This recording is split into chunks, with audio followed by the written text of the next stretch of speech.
Friday, December 1st, 1939.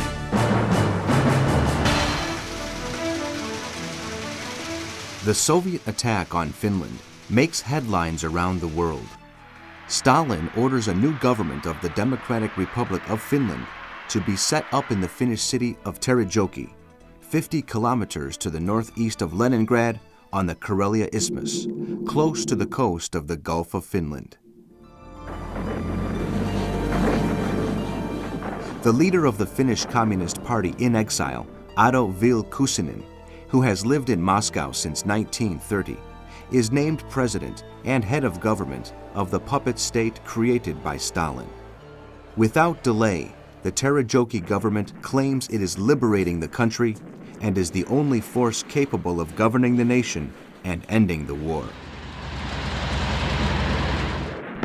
Meanwhile, in Helsinki, the new Prime Minister, Risto Ryti, organizes a national coalition with all political forces to confront the Soviet invasion.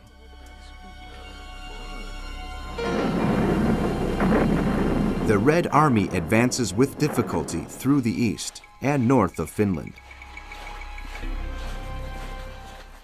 The morale of the 180,000 Finns, mostly reservists, who have been mobilized in the country, is high, and they utilize their knowledge of the terrain and the fact that they are used to the conditions to launch lightning attacks against the Soviets.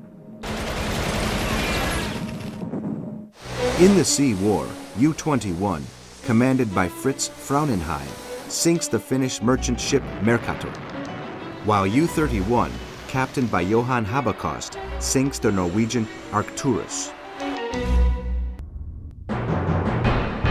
Saturday, December 2nd.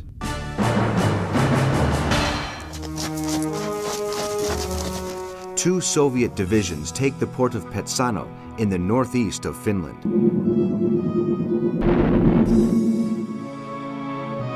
The Vatican condemns the aggression, and the U.S. president calls for an end to the invasion, while in Geneva, a Finnish government delegation requests intervention by the League of Nations. The Soviet government opposes this, and the countries of the League study the question of expelling the USSR.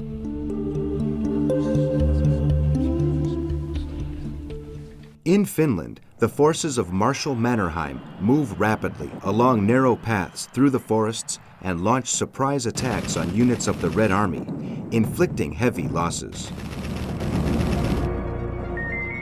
Their Molotov cocktails, which will become famous worldwide, are a nightmare for the Russian tanks. The new war diverts attention from the crimes being committed in Poland, where mentally ill people in psychiatric hospitals are being shot by the SS. Doctors Karl Gensen and Edvin Jung of the Totenkopf Division inform Richard Glucks, the head of the system of concentration camps, and Heinrich Himmler of the success of their sterilization experiments on criminals in the prisons of Sachsenhausen. In the Sea War, the Kriegsmarine battleship Graf Spee sinks the cargo ship Doric Star, while the British cruiser Renown sinks the German merchantman Watusi off the coast of South Africa.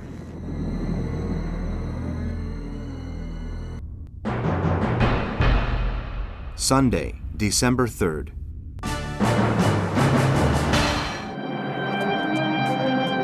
In the Winter War, the Red Army continues its advance on Finnish territory along a 1,200-kilometer front, from the Arctic to the Gulf of Finland.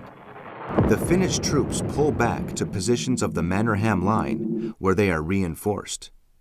The evacuation of Helsinki begins.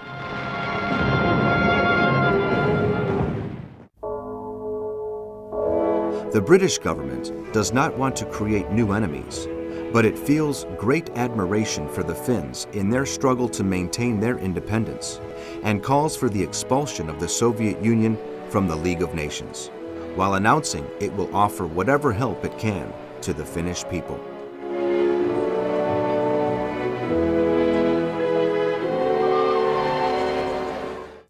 At the same time, Hugh Dowding, commander of RAF Fighter Command, and Keith Park, the commander of 11 Group in the airfields of southeast Britain, send a squadron of Wellington 115 bombers to carry out the first actions over German territory in the island of Helioland, Hornum, and Sylt.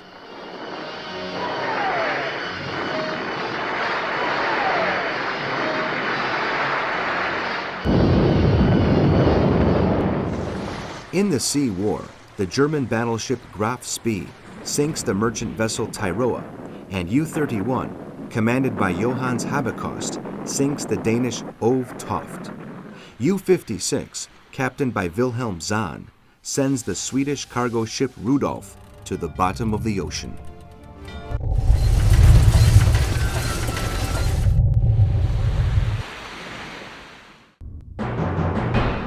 Monday, December 4th.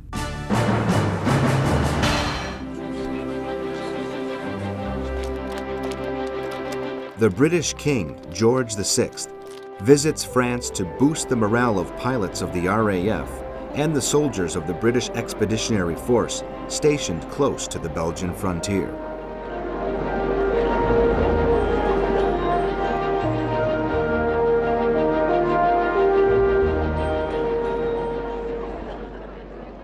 The Finnish resistance has aroused the sympathy of the British and French.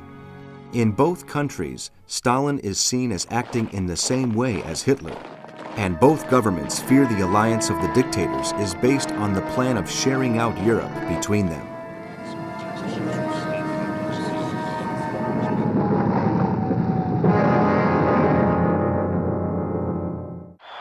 In Berlin, Joachim von Ribbentrop, the German foreign minister, states that as Britain has declared itself on a number of occasions to be the defender of justice and liberty of all peoples, he now expects London to declare war on the Soviet Union for its invasion of Finland, as it did in response to Germany's occupation of Poland.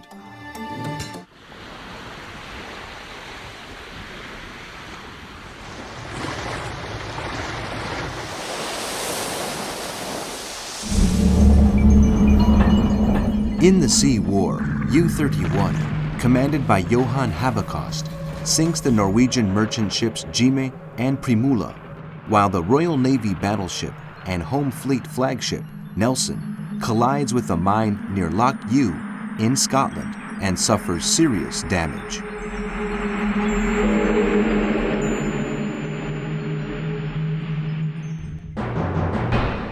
Tuesday, December 5th.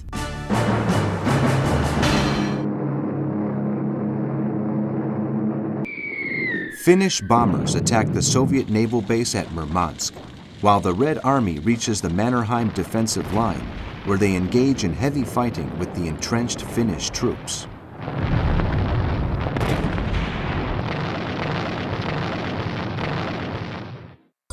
Stalin rejects League of Nations mediation and claims that Tsar Alexander II annexed Finland to the Russian Empire in the War of 1808.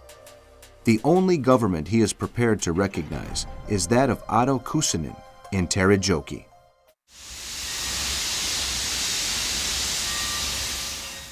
Following his visit to Poland, Goebbels, accompanied by Governor General Hans Frank, meets with Hitler in Berlin.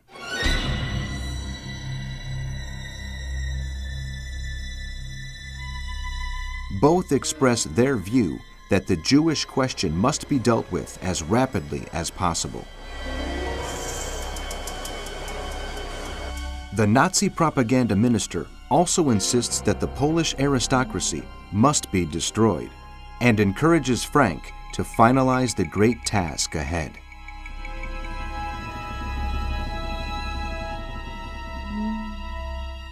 The Governor General says, "I cannot shoot or poison 2.5 million Jews in one day, although I am convinced we will find a way of doing it."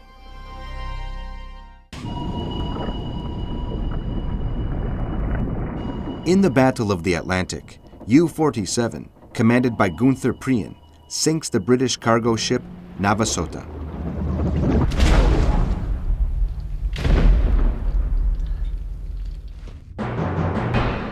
Wednesday, December 6th.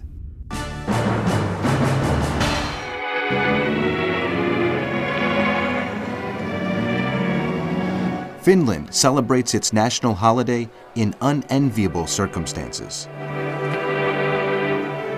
In the West, there are calls for armed intervention in support of the Finns, and thousands of volunteers travel to the country to fight against the communist ogre.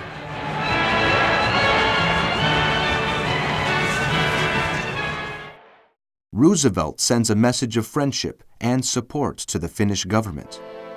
The American president hates what he sees as Prussian militarism in Germany, but some of his advisors believe Hitler could provide a barrier against the ambitions of Stalin and the spread of communism.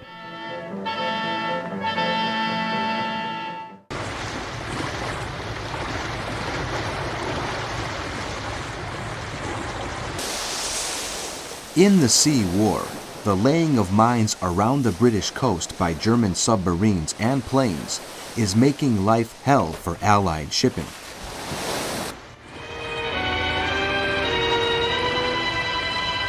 Churchill tells the House of Commons that Britain has to be prepared to fight a dirty war against the Third Reich.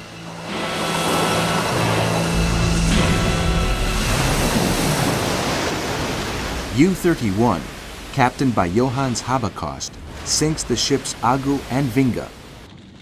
Gunther Prien's U-47 sends the Norwegian Britta to the depths of the ocean, and a mine laid by U-59 is the cause of the sinking of HMS Washington off the English coast at Great Yarmouth.